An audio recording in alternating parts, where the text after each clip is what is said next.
Hariom friend, ବନ୍ଧୁଗଣ ଆପଣଙ୍କୁ ସ୍ୱାଗତ କରୁଛି ଆମ YouTube channel Subrata astro Odia YouTube ଚ୍ୟାନେଲକୁ। ବନ୍ଧୁଗଣ, ଆଜି ଆମେ ଜାଣିବା ଏହି ଭିଡ଼ିଓରେ ମେଷ ଠାରୁ ଆରମ୍ଭ କରି ମୀନ ରାଶି ପର୍ଯ୍ୟନ୍ତ ଦ୍ୱାଦଶ ରାଶିର ରାଶିଫଳ ବିଷୟରେ।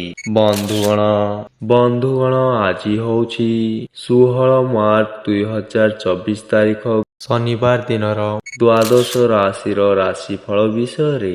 ବନ୍ଧୁଗଣ, ଚାଲନ୍ତୁ ଜାଣିବା ପ୍ରଥମେ ମେଷ ରାଶି ବିଷୟରେ। ମେଷ ରାଶି ଆଜି ଅଷ୍ଟମରେ ନିଚସ୍ତ ଚନ୍ଦ୍ର ଯୋଗୁଁ ଆଜି ଆପଣଙ୍କର ମନ ବନ୍ଧୁ ପରିଜନଙ୍କୁ ଦେଖିବା ପାଇଁ ବ୍ୟାକୁଳ ହୋଇପାରେ। ଛୋଟ କଥାକୁ କେନ୍ଦ୍ର କରି ପାରିବାରିକ ଶାନ୍ତି ବ୍ୟାହତ ହୋଇପାରେ।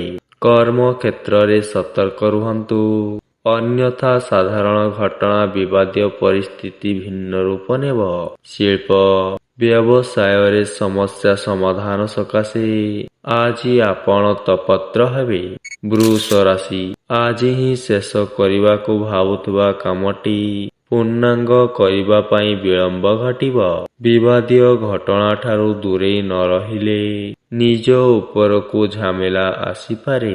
କର୍ମ କ୍ଷେତ୍ରରେ ସମୟାନ୍ତରରେ ଟେନସନ୍ କମିଯିବ ଏବଂ ସହଯୋଗ ଭିତ୍ତିରେ କାମ କଲେ ଆଜି ଆପଣ ଉପକାର ପାଇବେ।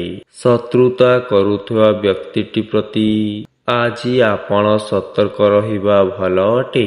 ମିଥୁନ ରାଶି କର୍ମାଧିପ ଲାଭ ଭାବରେ ଥିବାରୁ ଯେଉଁ କାମରେ ଆପଣ ହାତ ଦେବେ ସେଥିରେ ଆପଣ ସଫଳତା ଅର୍ଜିବେ।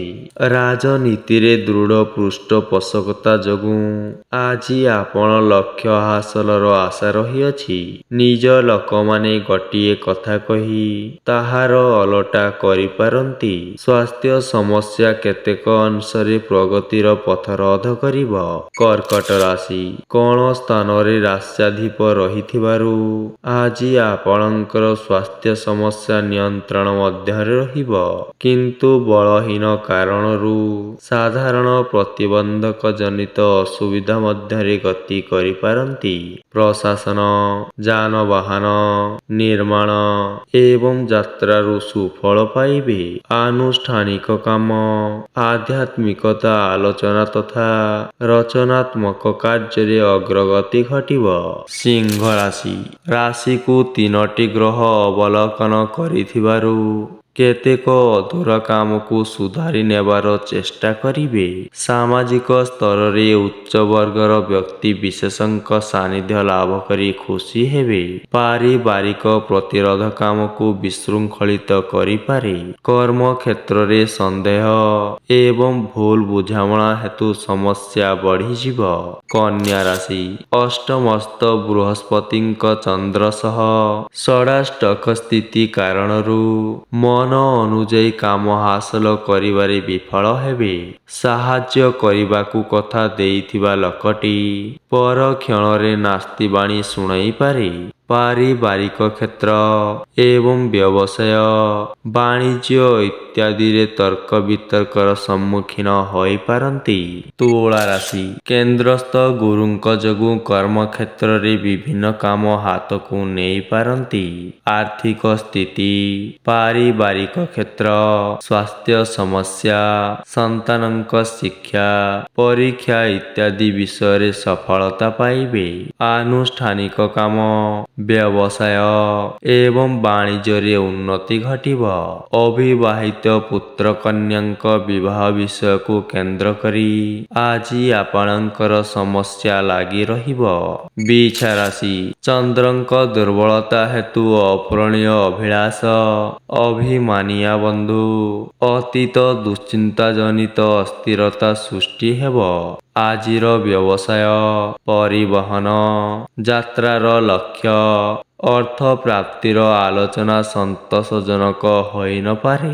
ସାହିତ୍ୟାନୁଚିନ୍ତା, ସଙ୍ଗୀତ ସମାରୋହ, ସଭା ସମିତି, କଚେରୀ ମାମଲାର ଫଳାଫଳରେ ଆତ୍ମତୃପ୍ତି ଲାଭ କରିବେ। ଧନୁ ରାଶି ଦୀର୍ଘ ଦିନ ଧରି ଲାଗି ରହିଥିବା କ୍ରନିକ ରୋଗରେ କଷ୍ଟ ପାଇବେ। କେତେକ ଅବହେଳା ଯୋଗୁଁ ଅସମ୍ପୂର୍ଣ୍ଣ କାମ ସକାଶେ ଅନ୍ୟର ସାହାଯ୍ୟ ନେବାକୁ ବାଧ୍ୟ ହୋଇପାରନ୍ତି। ବ୍ୟବସାୟିକ ସ୍ଥିତି ଆଜି ଭଲ ରହିବ। ଋଣ ପରିଶୋଧର ଦୁଶ୍ଚିନ୍ତାରୁ ମୁକୁଳି ପାରିବେ ନାହିଁ। ରାହୁଙ୍କ ଯୋଗୁଁ ସାମୟିକ ପାରିବାରିକ ଅଶାନ୍ତି ଅନୁଭବ କରିବେ। ମକର ରାଶିରେ ଦୁଇ ଗ୍ରହ ଯୋଗ ସାମଗ୍ରିକ ସୁଖ ସାଧନର ସହାୟକ ହେବ। ରାଜନୈତିକ ପରିସ୍ଥିତି, ଅର୍ଥନୈତିକ ସମସ୍ୟା, ସରକାରୀ ସ୍ତରରେ ତାଗିଦା ଟେନସନ ଯୁକ୍ତ ରହିବ। ସଭା ସମିତି, କଳା ସାହିତ୍ୟ, ଆନୁଷ୍ଠାନିକ କାମରେ ମନୋରଞ୍ଜନ ପ୍ରୀତିପ୍ରଦ ହେବ। ବାଣିଜ୍ୟ ବ୍ୟବସାୟରେ କ୍ଷତି ନହେଲେ ମଧ୍ୟ ବିଶେଷ ଲାଭ ହୋଇନପାରେ। କୁମ୍ଭ ରାଶିରେ ପାପଗ୍ରହ ପ୍ରଭାବରୁ ଦୁଃଖକୁ ମନରେ ମାରି କର୍ମକ୍ଷେତ୍ରରେ ନିଜକୁ ମଜେଇ ରଖିବାକୁ ବାଧ୍ୟ ହେବେ। ଘରର ଗୁରୁତ୍ୱପୂର୍ଣ୍ଣ କାମ ଅବହେଳାରେ ରହିଯାଇଥିବା ହେତୁ ଯୁକ୍ତିତର୍କର ଆଶଙ୍କା ରହିଛି। ମିଥ୍ୟା ଅଭିଯୋଗ ସକାଶେ ଅନ୍ୟ ଉପରେ ବିରକ୍ତି ପ୍ରକାଶ କରିପାରନ୍ତି।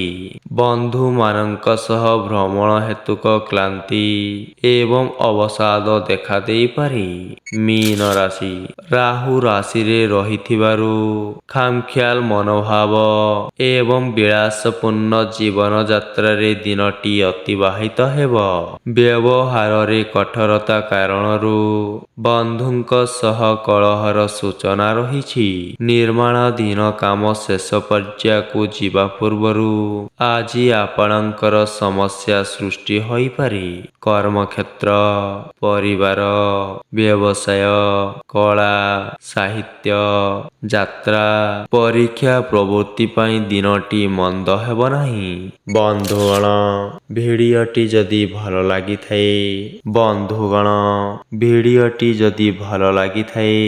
ଭିଡ଼ିଓଟିକୁ ଆପଣମାନେ ଲାଇକ୍, ସେୟାର ଏବଂ ସବସ୍କ୍ରାଇବ୍ କରିଦିଅନ୍ତୁ।